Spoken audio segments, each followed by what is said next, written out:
पढ़ेंगे। Good morning students, मैं रोजी छाबड़ा पीजीटी बायोलॉजी जीजीएचएस हसनपुर ताउड़ू नूह से।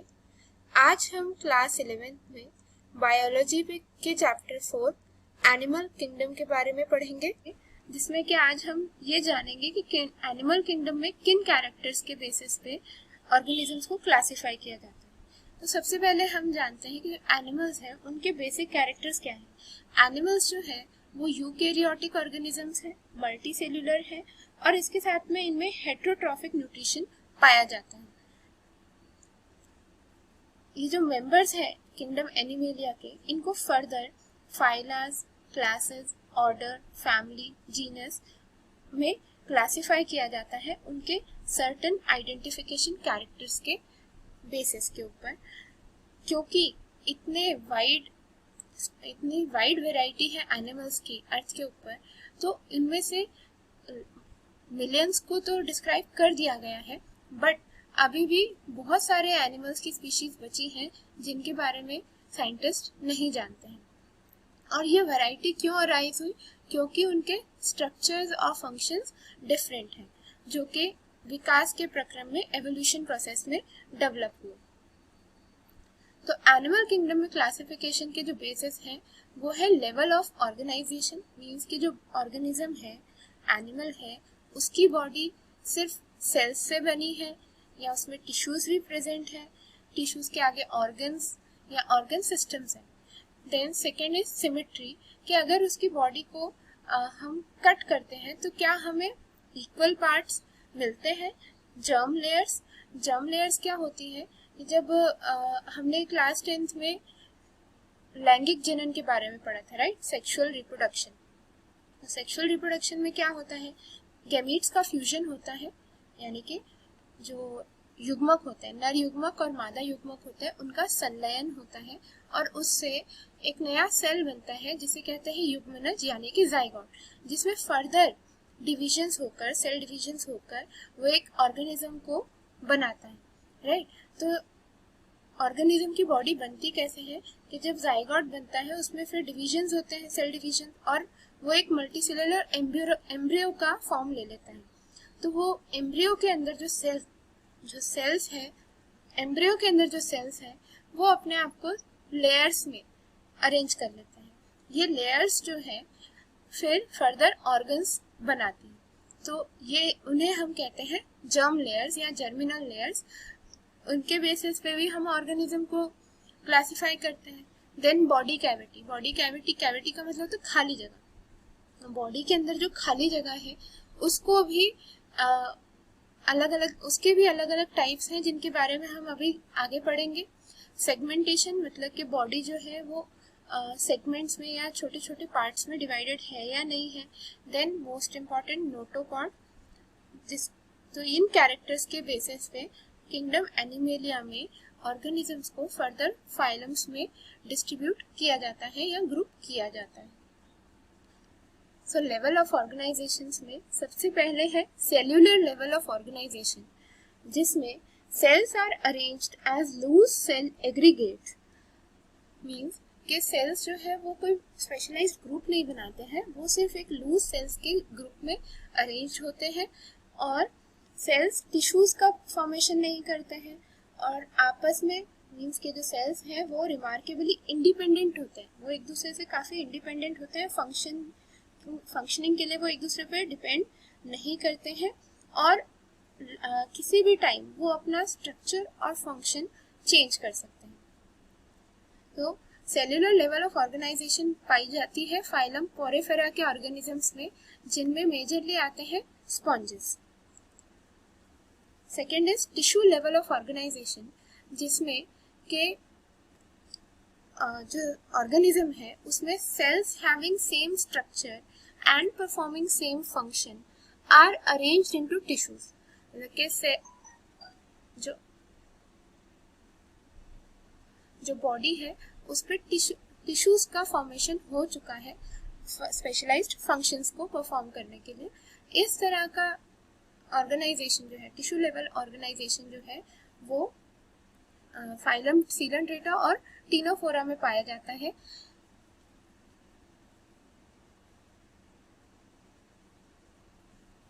सो जो टिश्यू लेवल ऑफ ऑर्गेनाइजेशन है वो किन में पाई जाती है? वो पाई जाती है सीलेंट्रेटा और टीलोफोरा के ऑर्गेनिजम्स में। तो यहाँ पे क्या होता है कि जो सेल्स हैं जिनका स्ट्रक्चर सेम है और जो सेम फंक्शन परफॉर्म कर रहे हैं वो टिश्यूज का फॉर्मेशन कर रहे हैं। टिश्यूज यानी कि उत्तक। हमने क्लास 9th में पढ़ा था कि कोशिकाओं के विशिष्ट समूह जिनकी संरचना समान होती है तथा वो विशिष्ट कार्य को संपादित करते हैं उत्तक कहलाते हैं। उन्हीं उत्तकों को इंग्लिश में हम टिश्यूज बोलते हैं। Then next comes organ level of organization। तो जो नेक्स्ट स्टेप पे क्या होता है, जो टिश्यूज है वो ग्रुप बनाकर ऑर्गन्स का निर्माण कर देते हैं, ऑर्गन्स बना लेते हैं।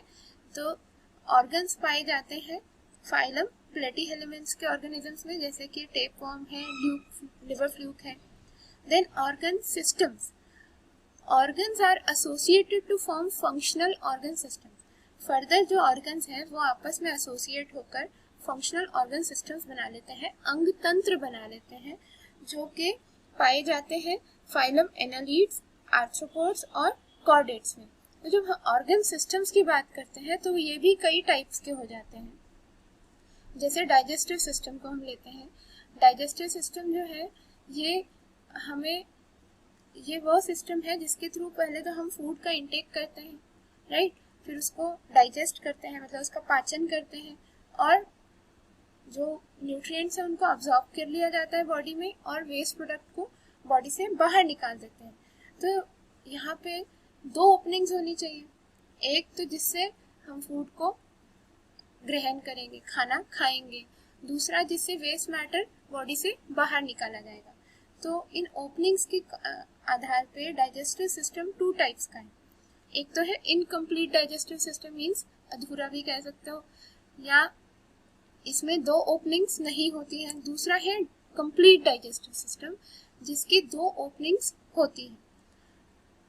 जैसे कि इस प्लेनेरिया की डायग्राम में आप देख सकते हैं कि एक ही ओपनिंग है जिससे फूड का इंटेक भी हो रहा है, मतलब फूड को लेने के लिए, खाने के लिए भी यही ओपनिंग है, और जो वेस्ट मैटर है उसे बॉडी से निकालने के लिए भी यही ओपनिंग है। तो सिंगल ओपनिंग हो गई। तो इस तरह के डाइजेस्टिव सिस्टम को इनकम्प्लीट डाइजेस्टिव सिस्टम कहते हैं। वहीं दूसरी तरफ अगर हम ह्यूमंस में डाइजेस्टिव सिस्टम को देखते हैं तो यहाँ पे हम देख सकते हैं कि एक ओपनिंग तो है माउथ, जिससे हम फूड को ग्रहण करते हैं, खाने को ग्रहण करते हैं, और दूसरी ओपनिंग है एनस, जिससे बॉडी से वेस्ट मैटर बॉडी से बाहर निकाला जाता है। तो ये 2 ओपनिंग्स हो गई डाइजेस्टिव सिस्टम की। तो this is complete digestive system. इसी तरीके से हम सर्कुलेटरी सिस्टम की बात करें, यानी कि वहन तंत्र, वह तंत्र जो हमारी बॉडी में सब्सटेंसेस के ट्रांसपोर्टेशन के लिए रिस्पॉन्सिबल है। ये भी 2 टाइप्स का होता है, एक है ओपन सर्कुलेटरी सिस्टम और दूसरा है क्लोज्ड सर्कुलेटरी सिस्टम। तो जैसा इनके नाम से ये पता चल रहा है, ओपन सर्कुलेटरी सिस्टम में क्या होता है कि जो भी पंपिंग ऑर्गन है या हार्ट है, वहाँ पे बॉडी से ब्लड इकट्ठा होता है और ब्लड उसको आगे पंप कर देता है। बट क्योंकि ऑर्गेनिज्म के अंदर कोई स्पेशलाइज्ड ब्लड वेसल्स नहीं होती है उस ब्लड को कैरी करने के लिए, तो वो ब्लड क्या है, वो बॉडी कैविटीज से या साइनसेस में या बॉडी के जो टिश्यूज और कोशिकाएं हैं या अंग है उनके बीच में खाली स्थान है, उनमें फ्लो करता है धीरे धीरे, और फिर दूसरी तरफ से हार्ट के अंदर चला जाता है। तो यहाँ पे ओपन सर्कुलेटरी सिस्टम जो होता है, इसमें कोई ब्लड वेसल्स नहीं होते हैं ब्लड को बॉडी के दूसरे पार्ट्स तक लेके जाने के लिए। वहीं दूसरी तरफ क्लोज्ड सर्कुलेटरी सिस्टम, ये एक पूरा वेल डेवलप्ड सिस्टम है जहाँ पे ब्लड जो है वो हार्ट से बॉडी में ब्लड वेसल्स की हेल्प से जाता है। हमने मानव के वहन तंत्र में पढ़ा था कि जो हमारा ब्लड वेसल्स है वो 3 टाइप्स की है, धमनी यानी कि आर्टरीज, फिर केशिकाएं यानी कि कैपिलरीज, और शिराएं यानी कि वेन्स, राइट। तो बॉडी के अंदर ब्लड जो है, हमारी बॉडी के अंदर जो ब्लड है वो खाली स्पेसेस में मूव नहीं करता है, स्पेशलाइज्ड ब्लड वेसल्स में ही मूव करता है। So this is the difference between open circulatory system and closed circulatory system. Next हम बात करते हैं सिमेट्री की। Symmetry refers to the similarity in the arrangement of parts on the opposite side of the body. Means कि जैसे आपको अगर हम सिंपल लैंग्वेज में बात करें कि हम अगर किसी फिगर को या एनिमल को दो पार्ट्स में डिवाइड करें और वो दोनों पार्ट्स एक जैसे एक दूसरे की मिरर इमेज हो, तो हम कहते हैं कि वो एनिमल या वो फिगर जो है वो सिमेट्रिकल है। वहीं दूसरी तरफ अगर हम उसे दो इक्वल पार्ट, हम उसे किसी भी एक्सिस से दो पार्ट्स में डिवाइड करें बट जो पार्ट्स आए हैं वो एक दूसरे की मिरर इमेज नहीं है, वो एक जैसे नहीं दिखते हैं, तो हम कहेंगे कि दे आर एसिमेट्रिकल। सिमेट्री के बेसिस पे ऑर्गेनिज्म फर्दर डिवाइड किए जाते हैं। जैसे कुछ ऑर्गेनिजम्स जो होते हैं वो एसिमेट्रिकल होते हैं, जैसे फाइलम पॉरीफेरा में ही कई ऑर्गेनिजम्स हैं जिनकी बॉडी एसिमेट्रिकल है। मीन्स आप उनको किसी भी प्लेन में डिवाइड करो तो वो इक्वल पार्ट्स नहीं मिलेंगे। बट ऐसा नहीं है कि फाइलम पॉरीफेरा के सारे ही ऑर्गेनिजम्स एसिमेट्रिकल है, कुछ में रेडियल सिमेट्री भी पाई जाती है। रेडियल सिमेट्री क्या है? रेडियल सिमेट्री में ऑर्गेनिज्म जो है आप उसको किसी सेंट्रल एक्सिस से गुजरने वाले किसी भी प्लेन से आप उसको डिवाइड करो। जैसे आप यहाँ स्टारफिश में देख सकते हैं, आप उसे किसी भी प्लेन से अकॉर्डिंग आप उसे डिवाइड करो, आपको ऑर्गेनिज्म के इक्वल पार्ट्स मिलेंगे। सो when any plane passing through the central axis of the body divides the organism into two identical halves, we say that the organism has radial symmetry. Radial symmetry पाई जाती है coelenterates, Ctenophora और echinodermata के organisms में। जैसे यहाँ पे हम starfish का एग्जांपल देख सकते हैं, ये एक एकाइनोडर्म है। Then bilateral symmetry. In such kind of symmetry, body can be divided into identical left and right halves in only one plane. मतलब कि एक ही प्लेन से, जैसे आप देख सकते हैं बटरफ्लाई को हम इस लॉन्गिट्यूडिनल प्लेन से ही दो इक्वल हाफ्स में लेफ्ट एंड राइट में डिवाइड कर सकते हैं। अगर हम ये ट्रांसवर्स लाइन से इसे डिवाइड करेंगे तो हमें इक्वल पार्ट्स नहीं मिलेंगे। सो बाइलेटरल सिमेट्री में क्या होता है, बॉडी सिर्फ लेफ्ट और राइट पार्ट्स में ही, आइडेंटिकल पार्ट्स में ही डिवाइड की जा सकती है।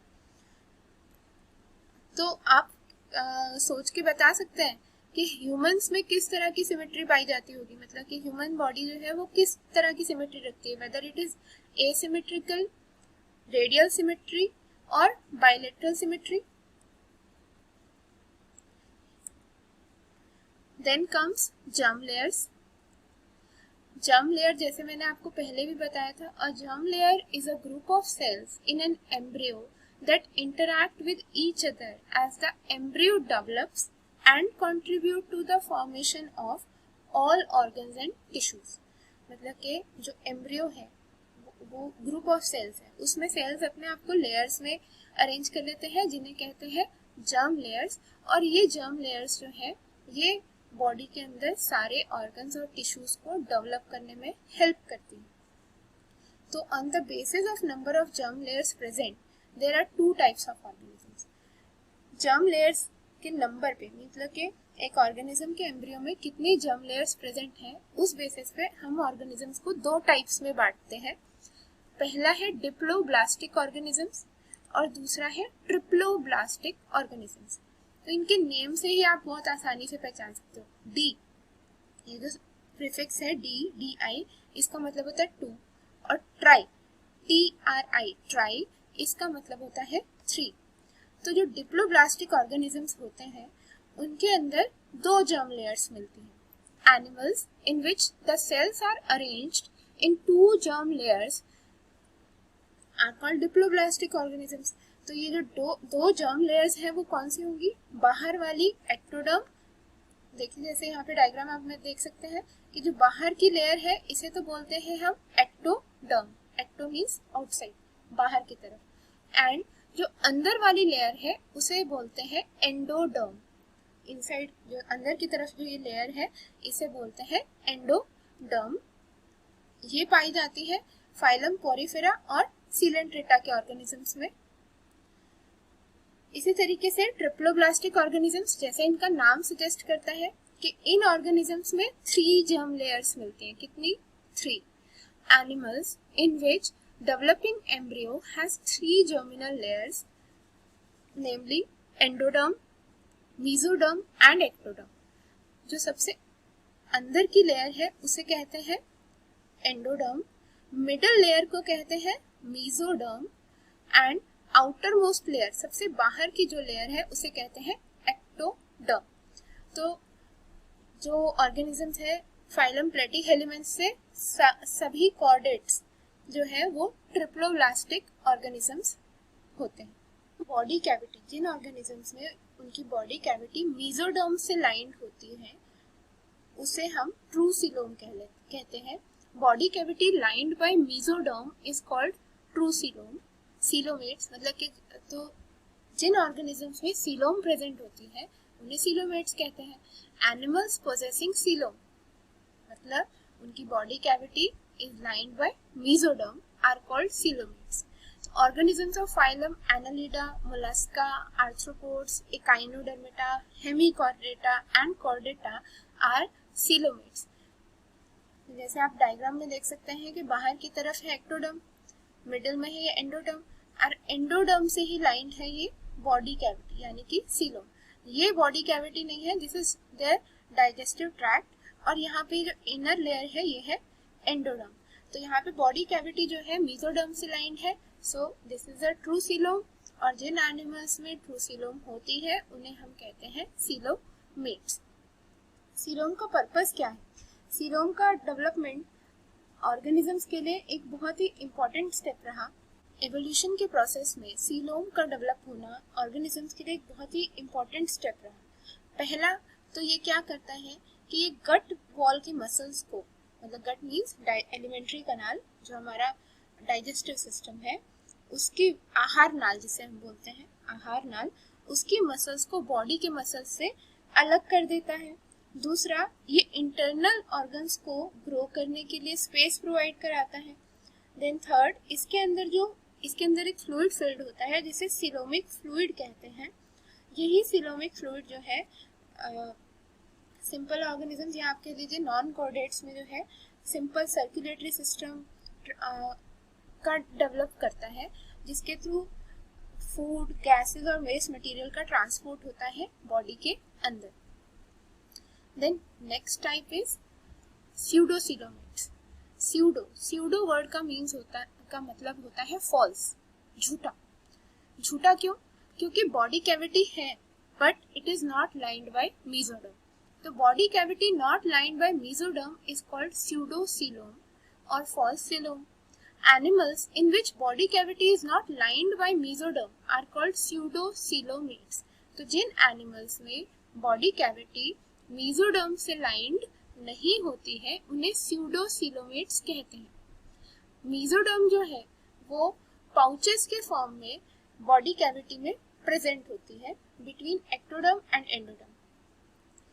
इस तरह की अरेंजमेंट पाई जाती है राउंड वॉर्म्स में। तो जैसे आप देख सकते हैं यहाँ पे बाहर की तरफ एक्टोडर्म, अंदर की तरफ एंडोडर्म, ये बॉडी कैविटी है और बॉडी कैविटी में मेसोडर्म के छोटे छोटे पाउचेस स्कैटर हो रखे हैं। तो इस तरह की सीलोम को कहा जाता है स्यूडोसीलोम। एसीलोमेट्स, अब ये थर्ड टाइप हो गई। एसीलोमेट्स, ये वर्ड हमें बताता है कि यहाँ पे सीलोम प्रेजेंट ही नहीं है, it is absent. Animals in which the body cavity is absent मतलब नहीं है, except digestive tract मतलब digestive tract को छोड़कर उनकी बॉडी के अंदर और कोई कैविटी प्रेजेंट नहीं है।